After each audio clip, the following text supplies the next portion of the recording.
আসসালামু আলাইকুম। Fluid mechanics lecture 1-এ তোমাদের সবাইকে স্বাগতম। আমি আব্দুল্লাহ বিন মাজ। অনেক দিন পর তোমাদের মাঝে ফিরলাম। দীর্ঘদিন ধরে ক্লাস নিতে পারতেছিলাম না ব্যস্ততাজনিত কারণে। তো আজকে আমরা ফ্লুইড মেকানিক্স দিয়ে শুরু করব। ইঞ্জিনিয়ারিং থার্মোডাইনামিক্সের সবগুলা লেকচারই আমার ইউটিউব চ্যানেলে এবং এসএই জব ড্রিমার্স ফেসবুক গ্রুপে এবং ফেসবুক পেজে দেওয়া আছে, তোমরা দেখে নিতে পারো সেখান থেকে। আর ফ্লুইড মেকানিক্সের ধারাবাহিক লেকচার স্লাইডের প্রথম স্লাইড তোমাদের স্বাগতম। এখন শুরু করব ইনশাআল্লাহ।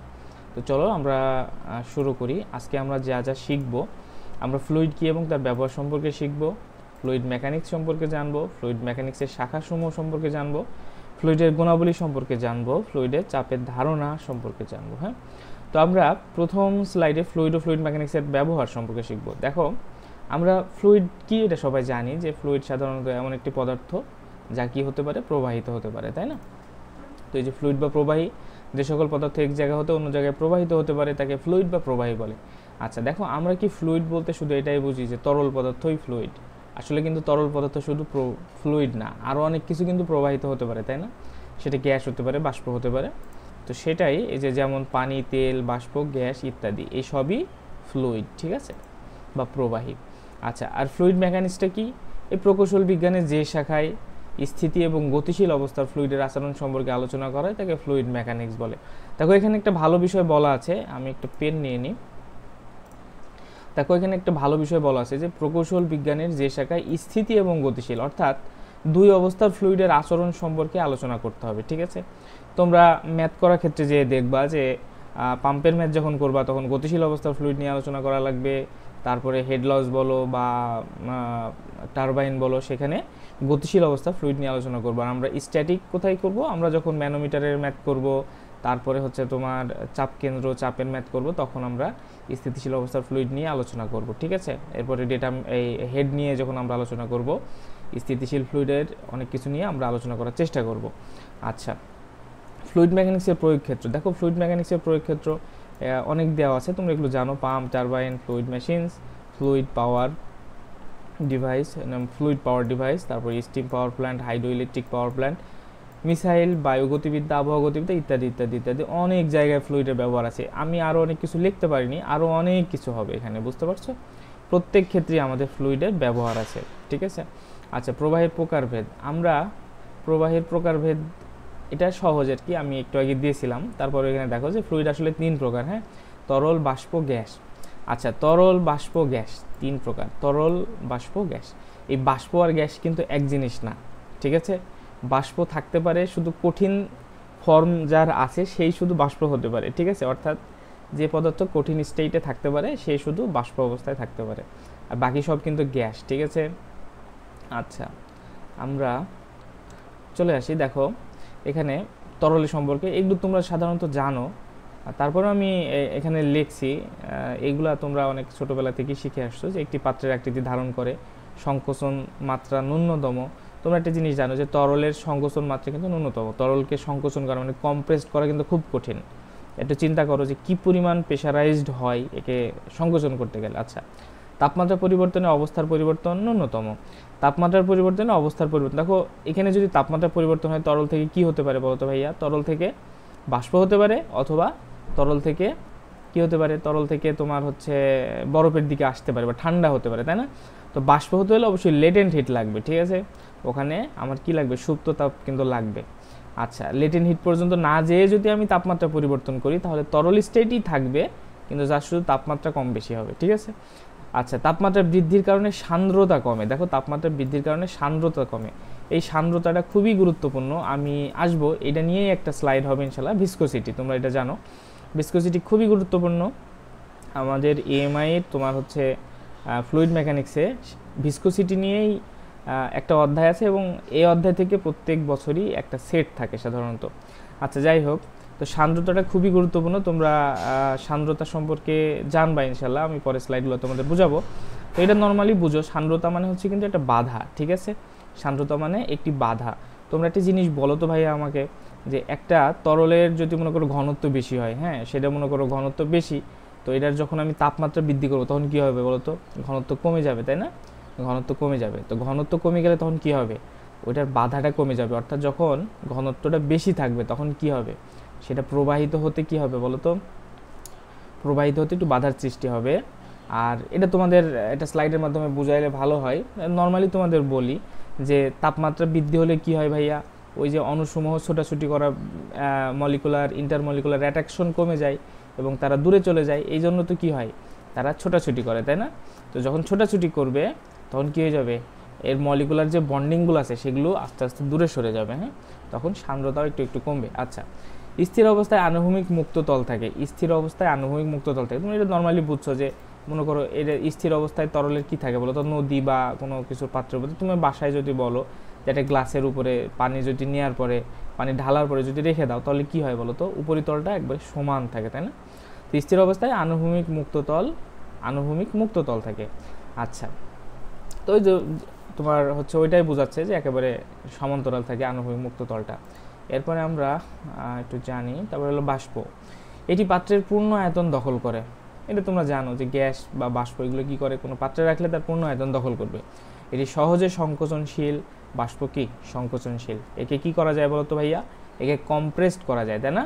আমরা এটা জানি যে মনে করো আমাদের যে কম্প্রেসরগুলো আছে, কম্প্রেসরে কি করি আমরা, কম্প্রেসরে কিন্তু বাতাসকে কম্প্রেসড করে রাখি, ঠিক এইভাবে বাষ্পকেও সংকোচন করে রাখা যায়। আচ্ছা, তাপমাত্রা পরিবর্তনে অবস্থার পরিবর্তন হয়, দেখো তাপমাত্রা পরিবর্তনে অবস্থার পরিবর্তন হয়, তাই না? আমরা এটা তো জানি যে বাষ্প থেকে কিতে চলে যাবে বলো তো, তাপমাত্রা পরিবর্তন করলে এই বাষ্প তাপমাত্রা যদি কমানো যায় তাহলে কি হবে, একটা সময় পরে এটা তরলে পরিণত হয়ে যাবে, তাই না? আর যখন আমরা তাপমাত্রা বাড়াবো তখন এটা সুপার হিটেড স্টিমে পরিণত হবে।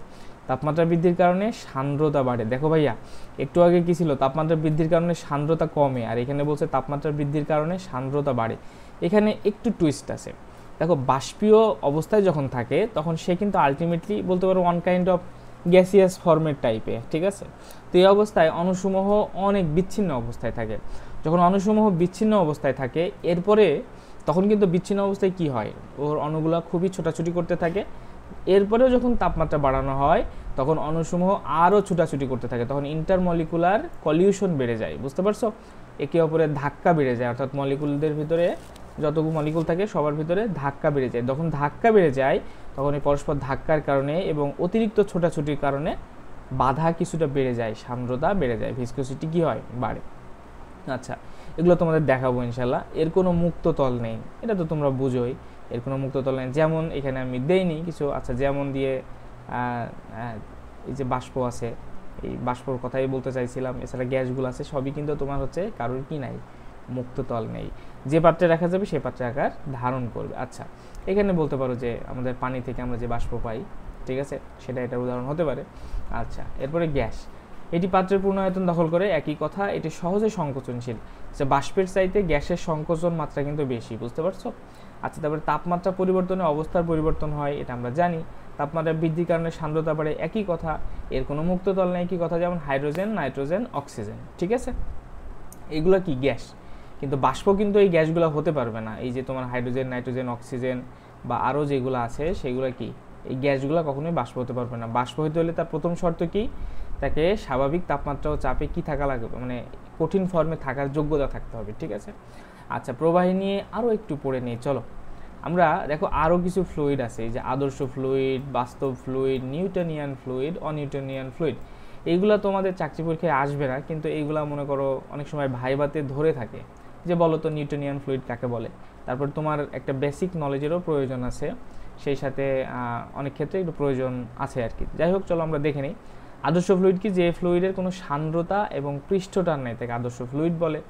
সান্দ্রতা এবং পৃষ্ঠটান নেই। তোমরা একটা জিনিস বোঝো, কোনো ফ্লুইড কি এমন আছে পৃথিবীতে যার ভিসকোসিটি নাই এবং পৃষ্ঠটান নাই? এটা একটা অসম্ভব ব্যাপার, ঠিক আছে? তো এখানে দেখো, তারপরে বলছে পৃথিবীতে আদর্শ ফ্লুইডের কোনো অস্তিত্ব নেই, এটাই কিন্তু সত্যি কথা। হ্যাঁ, এটি অসংকোচনশীল। এটা কি, সংকোচন করা যায় না, ফ্লুইডের প্রবাহের সময় বাধার সম্মুখীন হয় না। তারপরে আদর্শ ফ্লুইডের জন্য টাউ সমান কি লিখছে, 0। আচ্ছা, সান্দ্রতা কম, যেমন বায়ু, পানি ইত্যাদিকে আদর্শ ফ্লুইড হিসেবে গণ্য করা হয়, কিন্তু এটাকে কিন্তু আদর্শ ফ্লুইড বলে দেওয়া হয় না যে না তুমি আদর্শ ফ্লুইড। তোমরা একটা জিনিস থার্মোডাইনামিক্সে শিখছো যে কার্নোট সাইকেল, কার্নোট সাইকেলের পৃথিবীতে বাস্তবিক কোনো অস্তিত্ব নাই, কিন্তু এই কার্নোট সাইকেলকে বেস ধরে সকল সাইকেলকে ডিজাইন করা হয়েছে কিন্তু। ঠিক এই আদর্শ ফ্লুইডের ব্যাপারটাও কিন্তু এইরকম, এটা একটা বেস ধরে রাখা হয়েছে কিন্তু এর কোনো বাস্তবিক অস্তিত্ব নাই, ঠিক আছে। এটি অসংকোচনশীল, কোনো ফ্লুইড নাই অসংকোচনশীল, তার কিছুটা সংকোচন আছেই। তারপরে তোমার হচ্ছে বাধার সম্মুখীন হয় না, ফ্লুইড প্রবাহের সময় বাধার সম্মুখীন হবে না, এটা আসলে ইম্পসিবল। যাই হোক, চলো আমরা তারপরে হচ্ছে বাস্তব ফ্লুইডটা একটু দেখি। যে সকল ফ্লুইডের কোনো সান্দ্রতা পৃষ্ঠটান আছে তাকে বাস্তব বা ব্যবহারিক ফ্লুইডও বলে। সান্দ্রতাটা কম হতে পারে বা বেশি হতে পারে এবং পৃষ্ঠটান আছে। আচ্ছা, একে কি বলে? বাস্তব ফ্লুইড বলে। আমরা একটু পরে পৃষ্ঠটান কি সেটা জানবো আর কি। পৃথিবীতে বাস্তব ফ্লুইডের অস্তিত্ব আছে, এটি সংকোচনশীল, ফ্লুইড প্রবাহের সময় বাধার সম্মুখীন হয়। বাস্তব ফ্লুইডের জন্য টাউ সমান constant plus mu dv by dy. এইটা হচ্ছে কি বলতো ভাইয়া? এটা হলো ভেলোসিটি গ্রেডিয়েন্ট। একটু পরে তোমাদের এখানে নিয়ে যাবো। ডিভি বাই ডিওয়াইটা ভেলোসিটি গ্রেডিয়েন্ট, আর এটা হচ্ছে তোমার ভিসকোসিটির যে সূত্রটা, সেখান থেকে একটু পরে তোমাদের দেখাবো আমি। যাই হোক, তো বাস্তব ফ্লুইডের জন্য ওরা এই সমীকরণ মেনটেন করে চলে, ঠিক আছে। আচ্ছা, সান্দ্রতা আছে, যেমন কেরোসিন, পেট্রোল, কাস্টার অয়েল, বিভিন্ন অয়েল বাস্তব ফ্লুইডের উদাহরণ। এই যে তেলগুলো আছে এগুলোর অবশ্যই সান্দ্রতা আছে। আচ্ছা, এরপর নিউটনিয়ান ফ্লুইড। যে সকল ফ্লুইড নিউটনের সান্দ্রতা সূত্র টাও সমান মিউ ডিভি বাই ডিওয়াই অনুসরণ করে তাদেরকে নিউটনিয়ান ফ্লুইড বলে। পৃথিবীতে নিউটনিয়ান ফ্লুইডের অস্তিত্ব আছে, এটি সংকোচনশীল। আচ্ছা, সান্দ্রতা সূত্র এইটাকে কি করে চলে? এটাকে ওবে করে চলে, ঠিক আছে। ফ্লুইড প্রবাহের সময় বাধার সম্মুখীন হয়। নিউটনিয়ান ফ্লুইডের জন্য টাউ ইকুয়াল টু অমক। তারপরে পানি, গ্লিসারিন, কেরোসিন, এগুলো কি নিউটনিয়ান ফ্লুইডের উদাহরণ। এই নিউটনিয়ান ফ্লুইডকে ওয়ান কাইন্ড অফ বাস্তব ফ্লুইড বলতে পারো। আচ্ছা, অনিউটনিয়ান ফ্লুইড। যে সকল ফ্লুইড নিউটনের সান্দ্রতা সূত্র টাউ সমান মিউ ডিভি বাই ডিওয়াই অনুসরণ করে চলে না তাদেরকে অনিউটনিয়ান ফ্লুইড বলে। পৃথিবীতে অনিউটনিয়ান ফ্লুইডের অস্তিত্ব আছে, এটি সংকোচনশীল, ফ্লুইড প্রবাহের সময় বাধার সম্মুখীন হয়। অনিউটনিয়ান ফ্লুইডের জন্য এই যে এখানে দেখো একটা এন চলে আসছে, ইন্ডেক্স। এই এনটা কিন্তু বাড়তে কমতে পারে, ঠিক আছে, বোঝাই যাচ্ছে। দেখো, রক্ত, রং, আলকাতরা অনিউটনিয়ান ফ্লুইডের উদাহরণ। এখানে বলো তো ভাইয়া, এই যে রঙের ক্ষেত্রে কি হবে? এই রক্তের ক্ষেত্রে এটা এন এর মান অবশ্যই কম হবে, রঙের ক্ষেত্রে এন এর মান কি হবে বলো তো? বেশি হবে একটু, আলকাতরার ক্ষেত্রে আরও বেশি হবে। আচ্ছা, এই হচ্ছে অনিউটনিয়ান ফ্লুইড, তোমরা এটা একটু থিওরি আকারে পড়ে রাখবা। এরপর ফ্লুইড মেকানিক্সের শাখা। আচ্ছা, ফ্লুইড মেকানিক্সের শাখা দুইটা, প্রথমত বুঝতে পারছো, একটা হলো স্ট্যাটিক্স, একটা ডাইনামিক্স আর কি। তো স্ট্যাটিক্সটা কি? সাম্য অবস্থায় ফ্লুইডের ভরের উপর প্রয়োগকৃত বলের আচরণ সংক্রান্ত বিদ্যাকে ফ্লুইড স্ট্যাটিক্স বলে। আচ্ছা, সাম্য অবস্থায় ফ্লুইডের ভরের উপর প্রয়োগকৃত বল, অর্থাৎ যখন কোনো ফ্লুইড কি অবস্থায় থাকবে? স্টেডি অবস্থায় থাকবে, তার উপরে কি করব আমি? তার উপর প্রয়োগকৃত বলের আচরণ। আমি বিভিন্ন ধরনের বল প্রয়োগ করতে পারি। মনে করো তোমরা যে হাইড্রোলিক লিফট যে তোমার হচ্ছে নিয়মে চলে, সেই নিয়মও বলতে পারো। এই নিয়মগুলো কি স্ট্যাটিক্সে আলোচনা করা হয়, ঠিক আছে। যেমন আমরা কিসের সূত্র জানি বলো তো ভাইয়া? আমরা হচ্ছে আর্কিমিডিসের সূত্র জানি না, প্যাসকেলের সূত্র জানি। তো এগুলো থেকেও আমরা স্ট্যাটিক্স নিয়ে কাজ করতে পারি, বিশেষ করে প্যাসকেলের সূত্রটা। আচ্ছা, তারপরে হলো কাইনামেটিক্স। একটা হলো স্ট্যাটিক্স, কাইনামেটিক্স, আরেকটা ডাইনামেটিক্স। আচ্ছা, তিনটা, সরি আমি ভুল বলেছি। কাইনামেটিক্সটা কি? ফ্লুইড মেকানিক্সের যে শাখায় শুধুমাত্র ফ্লুইডের বেগ, ত্বরণ এবং ফ্লো প্যাটার্ন নিয়ে আলোচনা করা হয় তাকে কাইনামেটিক্স বলে। ফ্লুইড মেকানিক্সের যে শাখায় শুধু ফ্লুইডের বেগ, ত্বরণ, ফ্লো প্যাটার্ন, এই তিনটা নিয়ে। তো আমাদের বেসিক্যালি আমরা যা পড়বো আসলে স্ট্যাটিক্স, কাইনেমেটিক্স এবং ডাইনামিক্স নিয়েই পড়বো।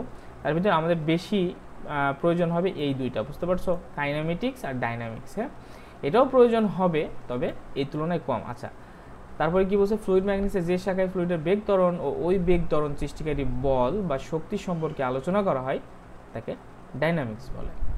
আচ্ছা, এরপরে ফ্লুইডের গুণাবলীর তালিকা। দেখো, এইটা খুবই গুরুত্বপূর্ণ, আমরা একটু জানার চেষ্টা করি। প্রথমে হচ্ছে ঘনত্ব। ঘনত্বটা কি ভাইয়া? কোনো তরলের একক আয়তনের ভরকে তরলের ঘনত্ব বলে। তোমরা এগুলো জানো, তারপরে লিখছি। আপেক্ষিক ওজন, কোনো তরলের একক আয়তনের ওজনকে আপেক্ষিক ওজন বলে। তারপরে আপেক্ষিক আয়তন, একক ভরে প্রবাহী কর্তৃক দখলকৃত আয়তনকে আপেক্ষিক আয়তন বলে। আপেক্ষিক গুরুত্ব, কোনো প্রবাহীর ঘনত্ব বা ওজন সম আয়তন আদর্শ পদার্থের ঘনত্ব বা ওজন এর অনুপাতকে আপেক্ষিক গুরুত্ব বলে। এগুলো সব তোমরা জানো। সংকোচনশীলতা, চাপ প্রয়োগে কোনো প্রবাহের আয়তন কমে যাওয়াকে সংকোচনশীলতা বলে, মানে কমে যাওয়ার গুণকে সংকোচনশীলতা বা সংকোচন গুণও বলতে পারো। Vapour pressure. আচ্ছা, এইটা একটু বুঝো। তরল তলের উপরে সামান্য জায়গা রেখে এই তরলকে যদি পাত্র দিয়ে আবদ্ধ করা হয়, তবে ওই ফাঁকা স্থানে ভেপার জমা হতে থাকবে এবং পাত্রের গায়ে এবং তরল পৃষ্ঠে চাপ প্রয়োগ করবে। এই চাপকে ভেপার প্রেসার বলা হয়। আচ্ছা, আমরা ছিলাম ভেপার প্রেসারে। দেখো তরল তলের উপরে সামান্য জায়গা রেখে এই তরলকে যদি পাত্র দিয়ে আবদ্ধ করা হয় তবে ওই ফাঁকা স্থানে যে ভেপার জমাতে থাকবে এই পাত্রের গায়ে এবং তরল পৃষ্ঠে চাপ প্রয়োগ করবে। আচ্ছা, এটা কিভাবে বুঝবো ভেপার জিনিসটা কি? তোমরা কোমল পানীয় খেয়েছো অবশ্যই, মোজো খেয়েছো না? তো মোজো যদি তোমরা গ্লাসে রাখো, বা সাপোজ এমনি নর্মাল এমনি পানির কথাই যদি বলি, পানি যদি একটা গ্লাসে রাখার পরে এই পানির ওপরে একটা পাত্র দিয়ে রাখবা, যে কোনো একটা পাত্র, মনে করো একটা ছোট পিস দিয়ে এটা ঢেকে রাখো। যদি মানে মনে করো এই পাত্রটা এর উপরে একটা পিস দিয়ে ঢেকে রাখো, কিছুক্ষণ পরে এই পাত্রটা তুললে দেখবা যে এই পাত্রর এর নিচে বুদবুদ আকারে জমা হয়েছে, ঠিক আছে? এরপর যদি গ্লাসে পানি রাখো, ঠান্ডা পানি, তাও দেখবা গ্লাসের চারপাশে এই যে এইভাবে বুদবুদ জমা হয়েছে। সেটা যদি স্টিলের গ্লাস হয়, অর্থাৎ তাপ আদান প্রদানের ক্ষমতা ভালো থাকে আর কি বাইরে, তো দেখবা এখানে বুদবুদ জমা হয়েছে অনেকগুলো, ঠিক আছে? তো এইগুলাকে অন কাইন্ড অফ বলা হয় ভেপার জমা। তো যদি এই যে উপরে দেখো, উপরে যে ঢাকনা দিয়ে ঢেকে দেওয়া হয়েছে, এইখানে যে এই বুদবুদগুলো জমা হয়েছে আবদ্ধ এই জায়গাটায় জমা হওয়ার কারণে কী হয়েছে, এই যে নিচের যে জায়গাটা, এখানে একটা ভ্যাকুয়াম তৈরি হয়, বুঝতে পারছো? মনে করো এটা তরলের তল আর এই যে ফাঁকা জায়গা, তো এইখানে এক ধরনের চাপ তৈরি হইতে থাকে, বুঝতে পারছো? তো এই চাপটা এই যে পৃষ্ঠে কী করে, এই দিকেও চাপ প্রয়োগ করে, উপরেও চাপ প্রয়োগ করে, বা এই পাত্রের গায়ে সমানভাবে সব দিকে, এই চাপকে ভেপার প্রেসার বলা হয়। আচ্ছা, আমরা এই সম্পর্কে আরও ডিটেলসে জানার চেষ্টা করবো ইনশাল্লাহ। তো চলো আমরা সামনের দিকে আগাই। তারপর হচ্ছে কৈশিকতা কি? দুই মুখ খোলা একটা কৌশিক নলকে পানির মধ্যে আংশিকভাবে ডুবালে নলের মধ্যে বাইরের লেভেল হতে কি তরল উপরে ওঠে, আবার ওই নলকে পারদের মধ্যে ডুবালে নলের মধ্যে বাইরের লেভেল হতে নিচের দিকে নেমে আসে। তরল পদার্থের যে গুণের কারণে কৌশিক নলের তরল উপরে ওঠে বা নিচে নামে, এই গুণকে কৈশিকতা বলা হয়। তোমরা এটা ফিজিক্সে প্র্যাকটিক্যালে করছো অবশ্য। এরকম একটা যদি আমরা কৌশিক নলকে পানির ভিতরে কি করি ভাইয়া, পানির ভিতরে যদি মনে করো ডুবাই, তাহলে কি হবে, বাইরের লেভেল, মনে করো এটা হচ্ছে বাইরের পানির লেভেল, তো দেখবা এই লেভেল হতে সামান্য একটু উপরে, খুবই সামান্য একটু উপরে, এইভাবে মনে করো একটু হালকা বোঝা যাবে, একটু উপরে উঠে যাবে। হ্যাঁ, আর যখন তুমি পারদের ভিতরে ডুবাবা তখন মনে করো এটা পারদের লেভেল, তো দেখবা তোমার এই পারদের লেভেল ছাড়া তোমার ভিতরের লেভেল এই খুবই সামান্য, আমি একটু বেশি দেখাই ফেললাম, সামান্য কি নিচের দিকে নেমে যাবে। এই যে গুণটা, এটাকে ক্যাপিলারিটি বা কৈশিকতা বলা হয়। আচ্ছা, এরপর হলো পৃষ্ঠটান। কোনো তরলের পৃষ্ঠের উপর একটি রেখা কল্পনা করলে ওই রেখার একক দৈর্ঘ্য রেখার অবিলম্বভাবে এবং পৃষ্ঠে স্পর্শক রূপে রেখার উভয় পাশে যে বল ক্রিয়া করে তাকে ওই তরলের পৃষ্ঠটান বলে।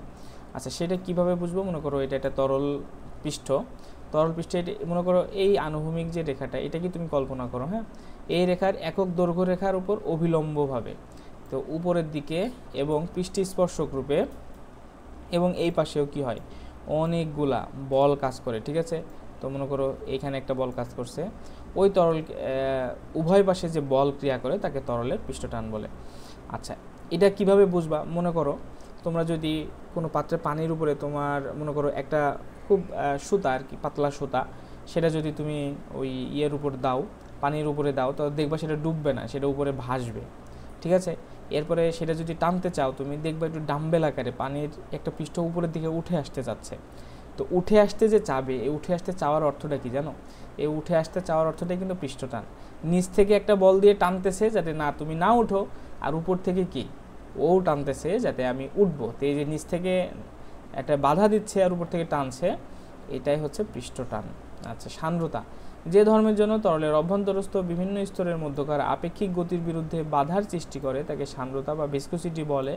খুবই গুরুত্বপূর্ণ জিনিস ভিসকোসিটি বা সান্দ্রতা, তোমরা এটা জানো কি জিনিস। আচ্ছা, এখন অনেকে প্রশ্ন করে যে আচ্ছা এটা নিয়ে একটু পরে আলোচনা করব, এই সান্দ্রতা থেকে প্রত্যেকটা ভাইবা পরীক্ষাতেই ভিসকোসিটি কি জিনিস এটা জিজ্ঞেস করে সাধারণত। ভিসকোসিটি এতটাই গুরুত্বপূর্ণ, তোমার এটা চাকরি পরীক্ষায় থাকে, যে কোনোভাবে থাকবে, হয় ভাইভাতে থাকবে, নাই মানে যে কোনো একভাবে তোমাকে ধরবে আর কি। হ্যাঁ, আচ্ছা, ফ্লুইডের চাপ সম্পর্কে ধারণা। আমরা চাপ সম্পর্কে থার্মোডাইনামিক্সে শিখছি, তারপরে এখানে একটু দেখি। স্থির তরল পাত্রের গায়ে যে বল প্রয়োগ করে তাতে বেগের স্পর্শনী বলের উপাংশ থাকে না। আচ্ছা, এটা দিয়ে কি বললো? স্থির তরল পাত্রের গায়ে যে বল প্রয়োগ করে তাকে বেগের স্পর্শনী বা উপাংশ থাকে না। দেখো, যখন এটা পাত্রের তরল এরকম স্থির অবস্থায়, মানে তরলের এটা আপার সারফেস, হ্যাঁ, তো এটা মনে করো একটা পাত্রের এই যে আপার সারফেস এটা, ঠিক আছে? তো এই পর্যন্ত তরল আছে, মনে করো এর ভিতরে অনেক তরল আছে। তো বলছে যে তাতে বেগের স্পর্শনী বলের উপাংশ থাকে না। তো মনে করো এর উপরে কোনো একটা বল প্রয়োগ করা হয়েছে, তো এই বা সাপোজ এই যে ভিতরে যে তরলটা আছে, এই তরলটা কি এই পৃষ্ঠতলের উপর কি করতেছে বলো তো, চাপ প্রয়োগ করতেছে না, একটা ওজন নিচে কাজ করতেছে না, এখানে একটা ভর, কিন্তু ভর বা ওজনই বলো তুমি, ওজন কিন্তু নিচে কাজ করতেছে আলটিমেটলি, বা ভর কাজ করতেছে। তো যে ভর বা ওজনটা বা এই বলটা যেটা কাজ করছে পানির, এই যে এই বলটা সোজা নিচে কাজ করছে। তো দেখো এই পানি স্থির অবস্থায় আছে, যদি এটা নড়তো বা যদি এটা মনে করো স্রোত নদী হতো বা সাপোজ এটা নড়তো, তাহলে কী হতো বলো তো, এই বলটা কিন্তু একবার এদিকে যেত একবার এদিকে যেত, তাই না? বা বলটা এই বলটার যে সেন্টার সেটা সেম জায়গায় থাকতো না। যদি ঢেউ হইতো তাহলে কি সেন্টারটা সেম জায়গায় থাকতো না। তো যখন স্থির অবস্থায় থাকে তখন বলটা কি এবার এই পানির যে ভরটা সেটা সোজাসুজি নিচের দিকে কাজ করে এবং সেটার কোনো উপাংশ থাকে না, সেটাই বলা হয়েছে। আচ্ছা ঠিক আছে, কোনো ফ্লুইড তার পৃষ্ঠতলের একক ক্ষেত্রফলের উপর লম্বভাবে যে বল প্রয়োগ করে তাকে চাপের তীব্রতা বা আপেক্ষিক চাপ বা একক চাপ বা শুধুমাত্র চাপ বলে। সুন্দর একটা কথা এখানে দেখো, চাপের তীব্রতা, আপেক্ষিক চাপ বা একক চাপ, এই সবগুলো কিন্তু একই কথা। অর্থাৎ মনে করো এখানে যে তরলগুলো আছে, মনে করো এটা একটা তরলের লাইন, এটা একটা তরলের লাইন, তো এই যে আমি যে দাগটা দিলাম, এ দেখো এই দাগের সোজা মনে করো এটা একক আয়তন, ঠিক আছে, এটা কি একক আয়তন ভাইয়া। তো এই একক আয়তনে যা তরল আছে, এই যে মনে করো একবারে লোয়ার সারফেস থেকে আপার সারফেস পর্যন্ত পুরা তরলটা নিচে যে চাপ দিচ্ছে, এটা কি, এটা হচ্ছে আপেক্ষিক চাপ বা চাপের তীব্রতা বলতে পারো, ঠিক আছে, বা একক চাপ বা শূন্য চাপ। আচ্ছা, চাপের একক তো এই যে নিউটন পার মিটার স্কয়ার, এটা তোমরা জানো, বল ভাগ ক্ষেত্রফল। আচ্ছা, মোট চাপের একক কিন্তু এটা না, কিন্তু মোট চাপ যখন বলবে, যদি বলে ডুবন্ত তলের উপর মোট চাপ কত, তখন কিন্তু শুধু নিউটন হবে বা কিলো নিউটন হবে। কেন ভাইয়া বলো তো? দেখো এটা হলো 1 বর্গ মিটারে এই চাপ, তাহলে আমি যদি বলি 10 বর্গ মিটারে, তাহলে কি হবে? 10 বর্গ মিটার হলে তো 10 দিয়ে গুণ হয়ে যাবে, তাহলে মিটার স্কোয়ারটা কেটে যাবে, তখন শুধু নিউটন বা কিলো নিউটন থাকবে। আচ্ছা, চাপের তীব্রতা ধর্ম। আচ্ছা, এই যে ধর্ম ওবে করে, এটা তোমরা সবাই বুঝো, যে কোনো তরল পদার্থের উপরিতলে চাপের তীব্রতা শূন্য। অর্থাৎ এই জায়গায় কি বলো তো ভাইয়া, চাপের তীব্রতা শূন্য এবং তলদেশে সর্বাধিক, এই যে তলদেশে কি হবে, সবচেয়ে বেশি হবে, এখানে চাপের তীব্রতা বেশি হবে। হ্যাঁ, চাপের তীব্রতা তরল পদার্থের গভীরতার সমানুপাতিক, গভীরতা বাড়লে বাড়বে, গভীরতা কমলে কমবে। তরল পদার্থের যে কোনো বিন্দুতে চাপের তীব্রতা সব দিকে সমানভাবে কাজ করে। তরল পদার্থের যে কোনো বিন্দুতে চাপের তীব্রতা সব দিকে সমানভাবে কাজ করে। আচ্ছা, তোমাদের যদি আমি নর্মালি বোঝাই যে তরল পদার্থের যে কোনো বিন্দুতে না, তুমি এই তরলের লোয়ার বিন্দুতে যদি বলি যে এই নিচের যে কোনো বিন্দুতে, এখানে এখানে এখানে এখানে প্রত্যেকটা বিন্দুতেই কি চাপের তীব্রতা সমানভাবে কিন্তু কাজ করে। আবার যদি এই পার্শ্বদেশেও বলো, তাহলে এই পার্শ্বদেশে কি সমানভাবে কাজ করবে। আচ্ছা, তরল পদার্থের একই আনুভূমিক সরল রেখার সকল বিন্দুতে চাপের তীব্রতা সমান, এই কথাটা সেম। মনে করো এই যে উপরের বিন্দুতে যদি বলি এখানে 0, এখানে 0, চাপের তীব্রতা 0, তাই না? এই সব একই লাইনে কিন্তু কি সমান। আবার এই নিচেও একই লাইনে সমান, কিন্তু এইখানে চাপ আর এখানে চাপ কিন্তু এক না। তো এটা খুবই সহজ, তোমরা দেখে নিলা। আচ্ছা, আমরা সামনে আগাই। বায়ুমণ্ডলীয় চাপ, গেজ চাপ এবং পরম চাপ। বায়ুমণ্ডলীয় চাপটা কি? পৃথিবীর চারদিকে বায়ুর একটি আবরণ আছে। এই বায়ুর ওজন সর্বদা নিচের দিকে অর্থাৎ পৃথিবীর দিকে বল প্রয়োগ করে। একক ক্ষেত্রফলের উপরে এই বলই বায়ুমণ্ডলের চাপ। দেখো আমাদের যে বায়ুমণ্ডল আছে পৃথিবীর চারপাশে, আমি এখানে একটা চিত্র আঁকাইছি। মনে করো এটা হলো পৃথিবীর সারফেস, ঠিক আছে, এটা কি পৃথিবীর কোনো একটা মানে জমিনে বা মাটিতে বলতে পারো। আর এখানে মনে করো আমরা আকাশ পর্যন্ত দেখাইছি, যদিও এটা ইনফিনিটি, আল্লাহ তাআলাই ভালো জানেন এর শেষ কোথায়। তো আমরা যে প্রথম আসমান মানে নিয়ে আর কি পর্যালোচনা করি সেটার কথাই বলতেছি, তাও সেটার অসীমে যাওয়ার ক্ষমতা আমাদের নাই, ওটা একমাত্র আমাদের সৃষ্টিকর্তা মহান রবের আছে। আচ্ছা, যাই হোক, তো মনে করো যেটা আমরা দেখতে পাই, এই যে আমাদের দৃশ্যমান, মনে করো সাপোজ হচ্ছে ট্রোপোমণ্ডল বা তোমার হচ্ছে স্ট্র্যাটোস্ফিয়ার পর্যন্ত যদি বলো, আমরা যেটুকু পর্যন্ত দেখতে পাই এই পর্যন্ত হিসাব করি। দেখো এখান থেকে এই পর্যন্ত আমি নিয়ে আসছি, এই যে মেঘ দেখাইছি বা আকাশ দেখাইছি, এটা বোঝানোর জন্য এখান থেকে এই পর্যন্ত। তো এই লাইনটাকে তুমি একক ধরো, ঠিক আছে, তুমি এই লাইনটা সোজা, এই লাইনটা সোজা যে বায়ুগুলো আছে, এই লাইনটা সোজা যে বায়ুগুলো আছে, এই মনে করো এটা একক ক্ষেত্রফল ধরলাম আমি, ঠিক আছে। এইটা মনে করো এই জায়গাটায় এই খুবই একক ক্ষেত্রফলের উপরে এই সোজা ওই 1 মিটার স্কোয়ার ক্ষেত্রফল দিয়ে উঠতে উঠতে উঠতে বায়ুমণ্ডলের টপ পর্যন্ত যে পরিমাণ বায়ু আছে, এই যে পরিমাণ বায়ু চাপ দেয় একক ক্ষেত্রফলের উপরে, মনে করো এইখান থেকে এই পর্যন্ত 10 কেজি বায়ু আছে সাপোজ, তো এই 10 কেজি বায়ুতে একক ক্ষেত্রফলের উপর যে চাপ দেয় সেটাই কিন্তু বায়ুমণ্ডলীয় চাপ। আসলে এটা তো 10 কেজি চাপ দেয় না, এটা একটা মান আছে, চলো আমরা দেখে নিই। সমুদ্র পৃষ্ঠে আচ্ছা, সমুদ্রপৃষ্ঠে বায়ুমণ্ডলীয় চাপ, আচ্ছা আর একটু বোঝাই তোমার। দেখো পৃথিবীর দিকে বল প্রয়োগ করে, আমরা জানি এটা তো আসমান, জমিন তো এখানে, পৃথিবী এই দিকে, তাই না? তো পৃথিবীর দিকে বল প্রয়োগ করে, এই বাতাসগুলো কি পৃথিবীর দিকে বল প্রয়োগ করে না ভাইয়া? এই ভিতরে যে বাতাসগুলো আছে সেগুলো কিন্তু পৃথিবীর দিকে বল প্রয়োগ করে। আচ্ছা দেখো, সমুদ্রপৃষ্ঠে বায়ুমণ্ডলীয় চাপ 101/325 পিএ বা প্যাসকেল বা নিউটন পার মিটার স্কোয়ার। আচ্ছা দেখো, এটা সমুদ্রপৃষ্ঠ কেন বললো ভাইয়া? আমাদের পৃথিবীর সব থেকে সমতল ভূমি কোনটা বলো তো? আমাদের পৃথিবীর সব থেকে সমতল জায়গা কিন্তু সমুদ্র। দেখো তোমার যদি বলো প্যাসিফিক ওশান বা আটলান্টিক ওশান বলো, তো প্যাসিফিক বা তোমার প্রশান্ত মহাসাগরের কথা যদি বলো, পৃথিবীর সবচেয়ে বড় মহাসাগর। তো প্রশান্ত মহাসাগরে যে তোমার হচ্ছে কি বলবো তোমাকে, হরিজন্টাল সারফেস বা সাপোজ আনুভূমিক রেখা, সেটা কি পৃথিবীর যে কোনো জায়গার তোমার সমান্তরাল সারফেসের চাইতে বেশি অবশ্যই। তো আমরা এই জন্য ধরে নেওয়ার জন্য আর কি, যে বিজ্ঞানীরা এটা বলছে যে সমুদ্র পৃষ্ঠের বায়ুমণ্ডলীয় চাপ একটা তোমার স্ট্যান্ডার্ড মান ধরার জন্য, সেটার মান কত? 101/325 PA newton per metre square. পারদ স্তম্ভে এটা হলো 76 সেন্টিমিটার পারদ চাপ, পানির স্তম্ভে 10.3 মিটার। আচ্ছা, এটাকে আবার 1 ATMও বলে। কি বলে ভাইয়া?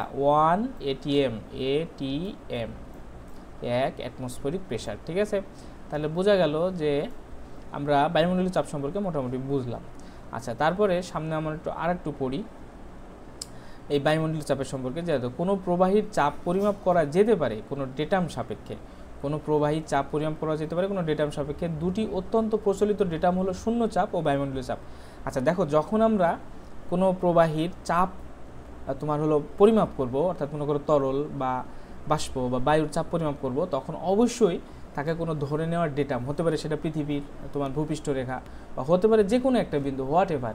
তো একটা ডেটাম সাপেক্ষে আমরা পরিমাণ করি। তো দুটি অত্যন্ত প্রচলিত ডেটাম হলো শূন্য চাপ ও বায়ুমণ্ডলীয় চাপ। আচ্ছা, এই যে ডেটামটা যে ধরলাম, তো মনে করো আমরা কি কোনো কিছু চাপ জানি যে এটার চাপ কত, এটার চাপ কত? আমরা কিন্তু ওইভাবে জানি না, মানে মেজার করার পরে জানবো। তো আমরা ধরে নিব যে কোনো একটাকে, যে হয় বায়ুমণ্ডলীয় চাপ থেকে ধরবো অথবা শূন্য চাপ থেকে ধরবো। বায়ুমণ্ডলীয় চাপের উপরে যে চাপটা আমরা পরিমাপ করব, সেটা কোনো পরিবাহীর ক্ষেত্রে দেখা যাচ্ছে আমরা যে গেজে মাপবো সেই মাপটা আমরা তখন পাবো। আচ্ছা, তো প্রচলিত ডেটাম হলো শূন্য চাপ এবং বায়ুমণ্ডলীয় চাপ, এই দুটাকে ডেটাম হিসাবে বা রেফারেন্স লাইন হিসাবে ধরে। আচ্ছা, শূন্য চাপ ও বায়ুমণ্ডলীয় চাপ সম্পর্কে, বায়ুমণ্ডলীয় চাপ তো একটু আগে দেখলাম, শূন্য চাপ সম্পর্কে আমরা একটু পরেই দেখবো। দেখো, যখন কোনো চাপ শূন্য চাপ ডেটাম হতে পরিমাপ করা হয় তখন তাকে পরম চাপ বলে বা অ্যাবসোলুট প্রেশার বলে।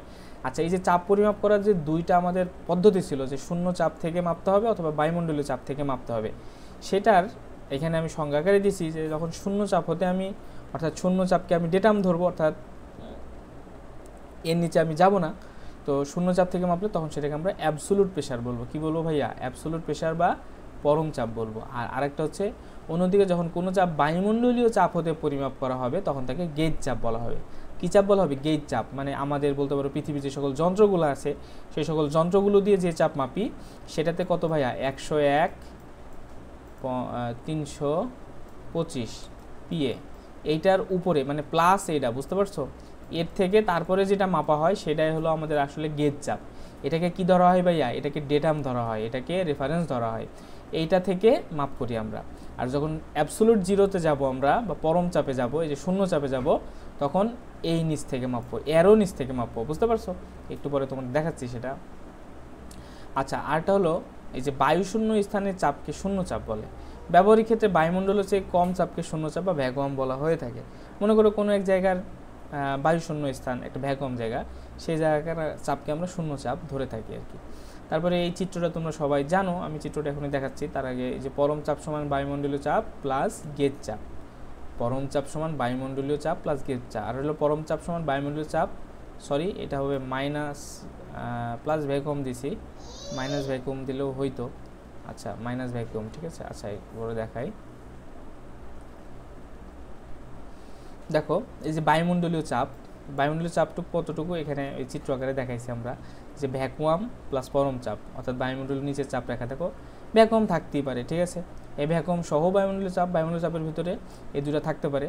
আরটা হচ্ছে আমাদের পরম চাপ। পরম চাপ একটা কোত্থেকে, দেখো একটা আমি এই যে শূন্য চাপ থেকে মাপছি। কোত্থেকে মাপছি ভাইয়া? শূন্য চাপ থেকে। এই রেফারেন্স লাইনে একবারে নিচে, এটাকে ডেটাম ধরছি, ঠিক আছে। এটাকে ডেটাম ধরে যেটা, তাহলে পরম চাপ সমান বায়ুমণ্ডলীয় চাপ প্লাস গেজ চাপ, একটা পাইলাম। এটা মাইনাস হবে, ঠিক আছে। এটা এখানে ভুল দেওয়া হয়েছিল, এটা মাইনাস, দুঃখিত। আচ্ছা, আর আরেকটা ক্ষেত্রে পরম চাপ সমান বায়ুমণ্ডলীয় চাপ মাইনাস ভ্যাকুয়াম। দেখো পরম চাপ এইটুক, আসলে আলটিমেটলি আমার চাপই আছে এইটুক, এটা হলো শূন্য চাপ থেকে আমার এইটুক, মনে করো এটা বায়ুমণ্ডলীয় চাপের সাথে কম চাপ, মানে আমরা যেটা জানি 101 325, মনে করো এর থেকে কম চাপ মাপা যেতে পারে না, মনে করো এর থেকে কম চাপ, তো সেই কম চাপটা কত হতে পারে, সে ভ্যাকুয়ামটুক বাদ দিব, বাদ দিয়ে যে চাপটুক পাবো সেটা কি বায়ুমণ্ডলীয় চাপ থেকে আমরা ভ্যাকুয়ামটুক বাদ দিব, ঠিক আছে। এই যে বায়ুমণ্ডলীয় চাপ মাইনাস ভ্যাকুয়াম পরম চাপ সমান, অর্থাৎ এই শূন্য চাপ থেকে মাপতেছি, এরপরে পরম চাপ, তারপরে কি এই যে ভ্যাকুয়ামটুক বাদ দেব। বায়ুমণ্ডলীয় চাপের নিচের চাপ রেখা, দেখো বায়ুমণ্ডলীয় চাপের নিচের চাপ রেখা এটা, মনে করো 101 325 কি পি এর থেকে প্যাসকেলের থেকে নিচের যে চাপগুলো সেটা এই লাইনে দেখাবে। এই চিত্র আমার থেকে তোমরা ভালো বুঝো, আরও সামনে আগায় আমরা। আচ্ছা, আনুভূমিকভাবে ডুবন্ত তলের উপর মোট চাপ, আনুভূমিকভাবে ডুবন্ত তলের উপর মোট চাপ, এখানে দেখো একটা পাত্র দিয়েছি, একটা হচ্ছে প্লেট বলতে পারো, এটা প্লেটটাকে আমি এটা ডুবন্ত তলের ভিতর দিছি, তো ডুবন্ত তলে মনে করে তরলের তলে হতে পারে, সেটা আমি এক্স বার দিয়ে গভীরতাটা বুঝাইছি, বুঝতে পারছো। আচ্ছা, এটা হলো তরলের পৃষ্ঠ, তরলের পৃষ্ঠে মনে করো একটা প্লেট পড়ে আছে, তো এই প্লেটের উপর মোট চাপটা কত সেটা এখানে যদি আমরা বলি, তো ধরি এখানে কি ওমেগা সমান তরলের আপেক্ষিক ওজন। আচ্ছা, এই আমরা হলো মেইন পড়াশোনার ভিতরে প্রবেশ করলাম, আমাদের এই ধরনের অঙ্ক সাধারণত থাকে।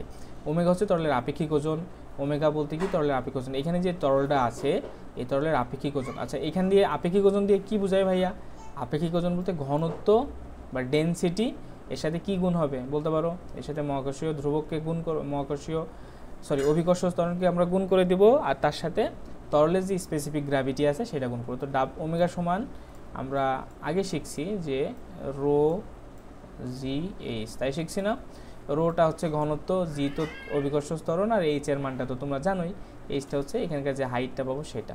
আচ্ছা, আর একটা আছে কি rho g h s, s হচ্ছে তোমার বলতে পারো যে আপেক্ষিক গুরুত্ব, তো আমি এখানে রো দিলে আসলে এস দেওয়ার দরকার হয় না, এস রো এর ভিতরে উজ্জ থাকে, তো এটা যদি মনে করো কোন স্ট্যান্ডার্ড ঘনত্বের সাথে তোমরা গুণ দিয়ে আনতে চাও, তাহলে এই যে স্পেসিফিক মনে করো স্পেসিফিক গ্র্যাভিটির মান দেওয়া আছে যে পয়েন্ট এত সাপোজ 0.0 0.8 বা সাপোজ 0.9 0.9, তো এরকম যদি থাকে তাহলে মনে করো এটাকে আমি যা শুধু আমরা স্ট্যান্ডার্ড যেটা জানি পানির ঘনত্ব 1000 কেজি পার মিটার কিউব বা 9.81 তোমার হচ্ছে kilo newton per metre cube, সেটার সাথে এটা গুণ দিলে কিন্তু আলটিমেটলি আমি কি পেয়ে যাবো ভাইয়া, ঘনত্ব পেয়ে যাবো, তোমার আপেক্ষিক ওজন পেয়ে যাবো ওমেগা। আচ্ছা, ডুবন্ত তলের ক্ষেত্রফল, দেখো এ দিছি ডুবন্ত তলের ক্ষেত্রফল, তো এখানে একটা প্লেট আছে, এই প্লেটে একটা ক্ষেত্রফল থাকতে পারে তাই না, তো সেটা হচ্ছে ডুবন্ত তলের ক্ষেত্রফল। আর এক্স হচ্ছে তরল পৃষ্ঠতে ডুবন্ত তলের মধ্যবিন্দুর গভীরতা, তরল পৃষ্ঠতে ডুবন্ত তলের মধ্যবিন্দুর গভীরতা। আচ্ছা, তাহলে মোট চাপ কি, পি সমান ডুবন্ত তলের উপর তরলের ওজন, মোট চাপ ডুবন্ত তলের উপর তরলের ওজন। দেখো এখানে যে ডুবন্ত তলটা মনে করে একটা প্লেট আছে সাপোজ, তো উপরে সবগুলো কি পানি আছে, ঠিক আছে, তো তরল আছে না, তো এই সোজা যে পানিটা আছে ভাইয়া, এই সোজা যে পানিটা আছে সেই পানিটা যে চাপটা দিচ্ছে সেটার কথাই আমি বলতেছি যে পি সমান ডুবন্ত তলের উপর তরলের ওজন। আচ্ছা, তরলের আপেক্ষিক, এই তরলের ওজনটা কত, সেটা হলো আপেক্ষিক ওজন গুণ তরলের ক্ষেত্রফল, মানে তলের ক্ষেত্রফল, এই তলের ক্ষেত্রফল অর্থাৎ এই তলের সোজা যত পানি বা হোয়াট এভার ফ্লুইড আছে সেটা, আর তরল তলের গভীরতা, অর্থাৎ এই মুক্ত তল হতে তরল তলের গভীরতা, এখান থেকে মানে তরল তল হতে, আচ্ছা এটা তরল তলের গভীরতা না, এটা হলো পাত্রের বা সাপোজ বলতে পারো যে বস্তু তার তলের গভীরতা আর কি, ঠিক আছে, তলের গভীরতা যদি বলি, তো এই মুক্ত তল হতে সেটা এখানে সমান ওমেগা এ এক্স বার, এ হচ্ছে আমাদের মান এখানে। এরপর কোনো তরল তল হতে নির্দিষ্ট গভীরতায় মোট চাপ বা চাপের তীব্রতা পি সমান ওমেগা এইচ। আচ্ছা দেখো তো ভাইয়া, এইটা যে ওমেগা এ এক্স বার, এটার ইউনিট কী হবে বলো তো, এই যে মোট চাপের ইউনিট কিন্তু নিউটন বা কিলো নিউটন হবে, কিন্তু নিউটন বা কি হবে কিলো নিউটন হবে, কিলো নিউটন, এটা কিন্তু নিউটন পার মিটার স্কোয়ার হবে না, কেন বলো তো, এখানে আমি মোট ক্ষেত্রফলের উপর বলছি, এখানে কিন্তু আমি একক ক্ষেত্রফলের উপর না, দেখো এই যে এ দিয়ে গুণ দিয়ে দিচ্ছি তাই না, এটা কিন্তু আমার টোটাল যে ক্ষেত্রফল, এই যে তলটা আছে নিচে, এই তলের টোটাল ক্ষেত্রফলের উপরে মোট চাপ। আচ্ছা, আর এটা কি কোনো তরল তল হতে নির্দিষ্ট গভীরতায় মোট চাপ বা চাপের তীব্রতা পি সমান ওমেগা এইচ। আচ্ছা, কোনো তরল তল হতে মনে করো এটা তরল তল, নির্দিষ্ট গভীরতায় মোট চাপ, তো এই পর্যন্ত গভীরতা মনে করো এক্স বার ধরলাম, মোট চাপ বা চাপের তীব্রতা পি সমান ওমেগা এইচ, এটা একক ক্ষেত্রফলের উপরে, ঠিক আছে, এটার ইউনিট হচ্ছে নিউটন বা kilo newton per metre square, ঠিক আছে। আচ্ছা, এই হচ্ছে গাণিতিক সমস্যার সমাধান আমরা করব কয়েকটি। চলো আমরা প্রথম প্রশ্নটি দেখে ফেলি।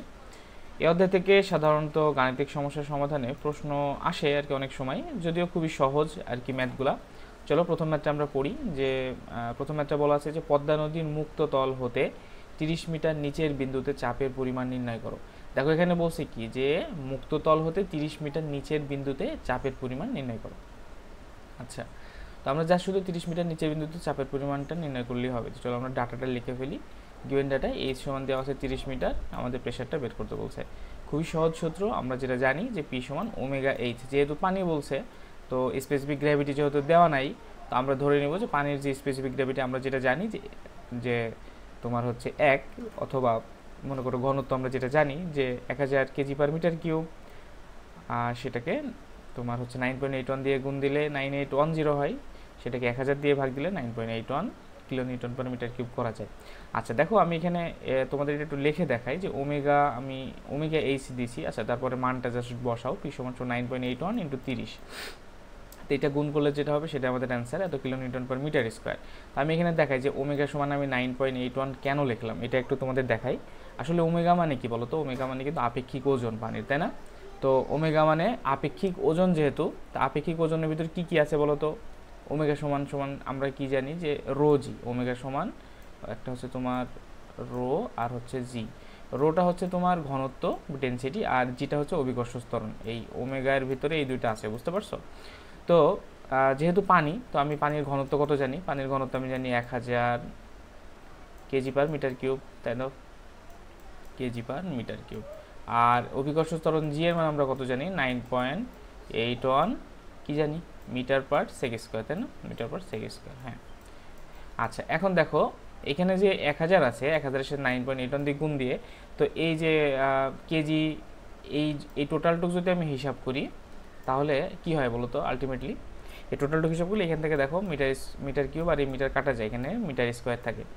আচ্ছা, এখন এই মিটারটা না কেটেও তোমাদের দেখাতে পারতাম, মানে কেজি মিটার, এই মিটারটা থাক আর কি, না কাটি, মিটারটা থাক। তাহলে কি থাকে বলো তো? Kg metre per second square, তাই না? Kg metre per second square মানে কি থাকে বলো? Kg metre per second square মানে কিন্তু নিউটন, ঠিক আছে? আচ্ছা, আর নিচে দেখো আরেকটা মিটার স্কোয়ার থাকে, নিচে আর একটা মিটার স্কোয়ার থাকে। আচ্ছা, তাহলে নিউটন পার মিটার স্কোয়ার হলো। কিন্তু দেখো এখানে 1000 ইন্টু 9.81 ছিল, তো আমি যদি 1000কে কিলো লিখে দিই, 1000কে বাদ দিয়ে মনে করো 1000 দিয়ে ভাগ দিয়ে দিলাম, তো 1000 দিয়ে ভাগ দিয়ে যা শুধু আমি কিলো বসাই দিতে পারি না, তাহলে kilo newton per metre square হয়ে গেল। তাহলে মানটা থাকে কত? শুধু 9.81 থাকে। তাহলে 9.81 kilo newton per metre square, এটা কি লিখতে পারি? ওমেগা এর মান লিখতে পারি। ওমেগা এর মান আমরা 9.81 kilo newton per metre square লিখে দিতে পারি। তো সেটা এখানে লিখছি, জাস্ট শুধু পি সমান 9.81 ইন্টু 30, এই যে এখানে যে গভীরতাটা পাইছি, তারপরে এই মানটা আমরা হিসাব করলে যে 294.3 kilo newton per metre square. তোমরা ইউনিট কনভার্সনটা অবশ্যই ভালোভাবে শিখবা এবং একটু বোঝার চেষ্টা করবা, ঠিক আছে? আচ্ছা, চলো আরেকটা ম্যাথ আমরা দেখি। বলছে যে চিত্রে, আচ্ছা এটা চিত্র আছে, আচ্ছা এই যে একটা চিত্রের পাত্রে 0.8 আপেক্ষিক গুরুত্বের তরল আছে। পাত্রটির তলদেশের চাপের তীব্রতা এবং মোট চাপ নির্ণয় করে। এখানে দুইটা জিনিস বলছে ভাইয়া। একটা কি বলছে? পাত্রটির তলদেশের চাপের তীব্রতা, অর্থাৎ তোমার ইন্টেন্সিটি অফ প্রেশার বের করতে বলছে। কি তরলের চাপের তীব্রতা বা বলতে পারো যে আপেক্ষিক চাপ বলতে পারো। তো এটা দিয়ে আমরা কি বুঝি? যে একক ক্ষেত্রফলের উপর যে মোট চাপ, সেটা হচ্ছে তোমার চাপের তীব্রতা। আর এটা বলছে মোট চাপ, অর্থাৎ আমার এই টোটাল এরিয়ার উপরে, এই নিচে যে তল আছে, তরল তলটা, টোটাল এরিয়ার উপরে কতটুকু চাপ ক্রিয়া করছে সেটা আমার বের করতে বলছে। তাহলে আমরা কি করব? আমরা আগে ডাটাটা লিখে নিই। দেখো তরলের গভীরতা দেওয়া আছে এইচ সমান সমান 30 মিটার, এরপরে ব্যাসার্ধ আর সমান সমান 5 মিটার দেওয়া আছে। ক্ষেত্রফল আমরা কি জানি? যে তোমার ক্ষেত্রফলটা এখানে যা শুধু লিখে দিয়েছি যে পাই আর স্কোয়ার হলে যে মানটা এখানে বসাই দিয়েছি, এস সমান সমান 0.8, যে আপেক্ষিক গুরুত্বটা দেওয়া আছে। তো আমরা সলিউশনটা করি। দেখো পাত্রটির তলদেশের চাপের তীব্রতা অর্থাৎ তলদেশের চাপের তীব্রতা বলো বা আপেক্ষিক চাপ বলো একক ক্ষেত্রফলে, সেটা আমরা সূত্র কি জানি? পি সমান ওমেগা এইচ, যা শুধু পি সমান ওমেগা এইচ। এটা যদি আমরা ডাটা বসাই, ওমেগার মান 9.81, যেহেতু পানি বলছে, না সরি পানি বলে নাই, এখানে এটা দেখো একটা তরল দিয়ে দিছে, সেটার বলছে যে চিত্রপাতে এত আপেক্ষিক গুরুত্বের তরল আছে, 0.8 আপেক্ষিক গুরুত্বের। এই জন্য দেখো এই ওমেগার মান যে 9.81 ছিল ভাইয়া, আমরা কি শিখছিলাম? যে আগের ম্যাথটা আমি দেখালাম, ওমেগা সমান রো জি, এস, আসলে এই তিনটা ছিল কিন্তু। তো আমরা জানি যে পানির ক্ষেত্রে এস এর মান কিন্তু 1, এই জন্য আমার এটা দেওয়ার প্রয়োজন নাই, আমি রো এর মান দিয়ে ঘনত্ব দিয়ে আমরা করে ফেলছিলাম যে পানির ঘনত্ব যেহেতু জানি 1000 কেজি পার মিটার কিউব, আর জি 9.81 দিয়ে গুণ দিয়েছিলাম, তাই না ভাইয়া? 9.81 দিয়ে গুণ দিয়েছিলাম, কিন্তু এখানে দেখো একটা কি বলছে 0.8 আপেক্ষিক গুরুত্বের, তাহলে এই তরলের ঘনত্ব কত হবে? তাহলে এই রো এর সাথে এস দিয়ে গুণ দেবো আমি জাস্ট শুধু, তাহলে এস এর মানটা এখানে শুধু বসে যাবে 0.8। ঠিক আছে, 0.8। এটা যে কোনো তরল হতে পারে, মনে করো এই তরল ছাড়া অন্য যে কোনো তরলে যদি স্পেসিফিক গ্র্যাভিটি দেওয়া থাকে সেটা, তাহলে আমরা যদি এতে নিয়ে আসতে চাই, তোমার ঘনত্ব নিয়ে আসতে চাই, তাহলে অবশ্যই কী করতে হবে বলো? সেটাকে আমরা আইডিয়াল যেটা জানি পানির যে ঘনত্ব সেটা দিয়ে গুণ দেবো, তাহলে আমরা পেয়ে যাব। আচ্ছা, পাত্রটির তলদেশে তাহলে চাপের তীব্রতা কত? এই যে এটা যা শুধু হিসাব করবা, তাহলে যে 235.44 kilo newton per metre square, এটা অ্যান্সার। আর একটা আমাদের চাইছি কি মোট চাপ, তলদেশের উপর মোট চাপ। এটা যা শুধু তোমরা একটু ঐকিক নিয়মের অঙ্ক করলেই বুঝতে পারবা যে এটা এখানে কি বলছি আমি, যে একক ক্ষেত্রফলের উপর চাপ, এবার বলবো সম্পূর্ণ ক্ষেত্রফলের উপর চাপ, বুঝতে পারছো? একক ক্ষেত্রফলের উপর চাপ 235.44 kilo newton per metre square, তাহলে সম্পূর্ণ ক্ষেত্রফলের উপর কত? এই টোটাল যে তোমার পাত্রটা, এটার ক্ষেত্রফলটা যা শুধু আমি লিখবো যে পাত্রটির তলদেশের উপর মোট চাপ পি সমান ওমেগা এ এইচ, তাহলে যা শুধু এখানে টোটাল এরিয়াটা দিয়ে দিছি, ওমেগার মান, এটা হচ্ছে তোমার স্পেসিফিক গ্র্যাভিটি, ওই যে ওমেগার সাথে গুণ হয়ে যাবে আগের মতোই, এটা জাস্ট এরিয়া, এর মান কত 78.54, আর হাইট হচ্ছে 30। ডাটাটা মান বের করে দিলেই যে তোমার মানটা পেয়ে যাবা যে 18491.45 কিলো নিউটন, এটাই অ্যান্সার। ঠিক আছে, তো এই ছিল এই ম্যাথটা। তো এই টাইপের ম্যাথ অনেক সময় থাকে, যদিও এগুলো খুবই সহজ ম্যাথ, তোমরা পারবা আশা করি। তো জাযাকাল্লাহু খায়ের, আজকে এ পর্যন্তই। এসি জব ড্রিমার্সের সাথে থাকো, ধন্যবাদ সবাইকে।